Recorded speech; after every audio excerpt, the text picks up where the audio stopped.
నుంచి డాక్టర్ లింగం యాదవ్ గారు జాయిన్ అయ్యారు. నమస్తే లింగం యాదవ్ గారు. వస్తున్నా రామూర్తి గారు, వస్తాం మీ దగ్గరికి. లింగం యాదవ్ గారు, ఏంటి ఎగ్జిట్ పోల్స్ దాదాపుగా ఎగ్జాక్ట్ పోల్స్ అవుతాయి అని అందరూ కూడా చెప్తున్నారు. మీ ఒపీనియన్ ఏంటి? అలాగే ఇప్పటివరకు ఉన్నటువంటి కొంత ట్రెండ్స్లో కూడా హర్యానాలో కాంగ్రెస్ ఆధిక్యంలో కంటిన్యూ అవుతుంది. అటు జమ్మూ కాశ్మీర్లో కాంగ్రెస్ అలాగే నేషనల్ కాన్ఫరెన్స్ కూటమి కొంత ముందంజలో ఉన్నటువంటి సిచ్యువేషన్ ఏంటి, ఏం చెప్తారు? గుడ్ మార్నింగ్ అండి. ముందుగా జీనిస్ ప్రేక్షకులకు, మీకు కోపానిష్ ప్రజలందరికీ కూడా నమస్కారం. ఎస్, డెఫినెట్గా అండి. అంటే గత 10 సంవత్సరాలుగా కేంద్రంలో బీజేపీ నరేంద్ర మోడీ ప్రభుత్వం చేస్తున్న విధానాలకు వ్యతిరేకంగా తెలంగాణ ప్రజలైతే ఏ విధంగా బీఆర్ఎస్కు వ్యతిరేకంగా స్పష్టమైన తీర్పిచ్చారో, ఇవాళ హర్యానా ప్రజలు, అదేవిధంగా జమ్మూ కాశ్మీర్ ప్రజలు, రాష్ట్ర ప్రజలు కూడా చాలా స్పష్టంగా తీర్పిచ్చారు. బీజేపీకి వ్యతిరేకంగామైనటువంటి తీర్పుగా దీన్ని మనందరం కూడా భావించాలి. ముందుగా హర్యానా ప్రజలకు, జమ్మూ కాశ్మీర్ రాష్ట్ర ప్రజలకు కాంగ్రెస్ పార్టీ తరపున ఇంతటి ఘన విజయాన్ని ఇచ్చినందుకు కృతజ్ఞత తెలియజేసుకుంటూ, ఈ ఎలక్షన్స్ మనం ప్రధానంగా ముందు హర్యానా గురించి కనుక మనం మాట్లాడితే, హర్యానాలో గత 2 దఫాలుగా బీజేపీ అధికారంలో ఉంది.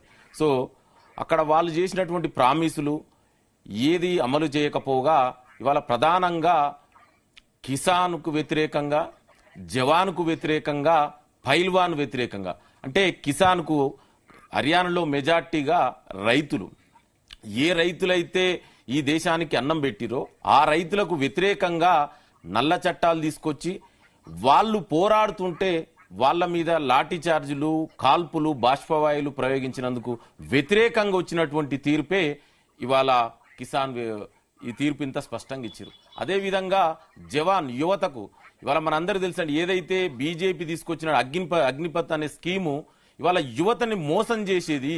ఇవాళ వాళ్లకు ఇది జనరల్గా మీరు నార్త్ ఇండియాలో వాళ్ళందరూ కూడా ఆర్మీలో జాయిన్ అవుతుంటారు, ప్రత్యేకించి హర్యానా, యూపీ, రాజస్థాన్, బీహార్, ఇట్లాంటి హిమాచల్ ప్రదేశ్ లాంటి.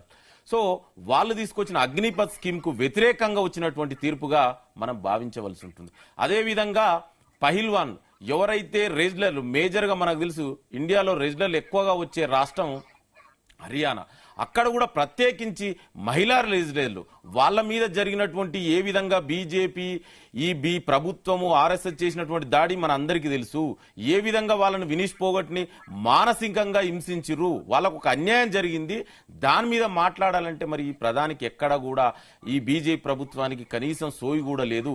చేయకపోగా ఒక ఒలింపిక్ పాల్గొన్నటువంటి ఒక అథ్లెట్ ని ఏ విధంగా మానసికంగా హింసించారనేది మన అందరం చూసినాం. అందుకే ఇవాళ దీనికి వ్యతిరేకంగా వచ్చినటువంటి తీర్పు ఇవాళ మనం భావించవచ్చు. ఇది అందుకే బీజేపీ ఇవాళ దేశవ్యాప్తంగా చాలా స్పష్టంగా వ్యతిరేక పవనాలు వస్తున్నాయి. ఇదే ఒకటే కాదండి, ఇవాళ జమ్మూ కాశ్మీరు, హర్యానా, అదేవిధంగా రేపు జరగబోయే మహారాష్ట్ర, జార్ఖండ్ లో కూడా, ఆ తర్వాత బీహార్ లో కూడా ఇవాళ 10 సంవత్సరాలుగా బీజేపీని చూసిరు. ఇక ఈ దేశ ప్రజలు బీజేపీని భరించే స్థితిలో లేరు ఇవాళ. అందుకే దానికి వ్యతిరేకంగా వచ్చిన తీర్పు ఇది. మొన్న సార్వత్రిక ఎన్నికల్లో ఫలితాలు కొంత వ్యతిరేకంగా వస్తే ఈవీఎంల మీద ఆరోపణలు చేశారు. ఇప్పుడు ఈ 2 రాష్ట్రాల్లో కూడా కాంగ్రెస్ కి ఫలితాలు అనుకూలంగా వచ్చేసరికి ఏ రకంగా యాక్సెప్ట్ చేస్తున్నారు? ఇప్పుడు ఈవీఎంల మీద అనుమానాలు లేవా కాంగ్రెస్ పార్టీకి అనేది క్వశ్చన్. మేము మొదటి నుంచి ఒకటే స్టాండ్ అండి. ఇవాళ దేశవ్యాప్తంగా ఈవీఎంల మీద అనుమానాలు ఉన్నాయి. అయితే ఇవాళ అదే చెప్తున్నా, కొన్ని సార్లు వాళ్ళు కూడా వాళ్ళ యొక్క నిబద్ధతని, ఎలక్షన్ కమిషన్ కూడా నిబద్ధతని రుజువు చేసుకోవాలి కాబట్టి అప్పుడు జరుగుతాయి. ఎందుకంటే ఈవీఎం మొదటి నుంచి అపోజ్ చేస్తున్నాం. డెఫినెట్ కూడా ఇప్పుడు కూడా వాళ్ళని అపోజ్ చేయమని మరి ఎవరు పెట్టమన్నారు? ఇవాళ ఈవీఎం మీద మా స్టాండ్ చాలా స్పష్టంగా చెప్పాను. గతంలోనే మా నాయకులు చాలా స్పష్టంగా చెప్పారు.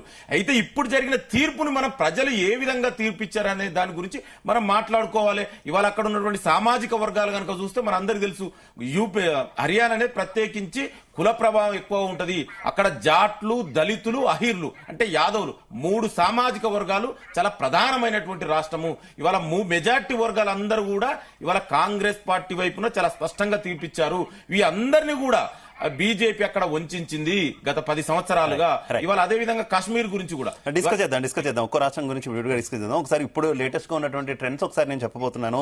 హర్యానాలో 90 స్థానాలకు గాను భారతీయ జనతా పార్టీ 21 స్థానాల్లో, అలాగే కాంగ్రెస్ కూటమి 67 స్థానాల్లో, ఐఎన్ఎల్డి 1 స్థానంలో, ఇతరులు 1 స్థానంలో అయితే లీడ్ లో కంటిన్యూ అవుతున్నటువంటి పరిస్థితి. ఇక జమ్మూ కాశ్మీర్ లో భారతీయ జనతా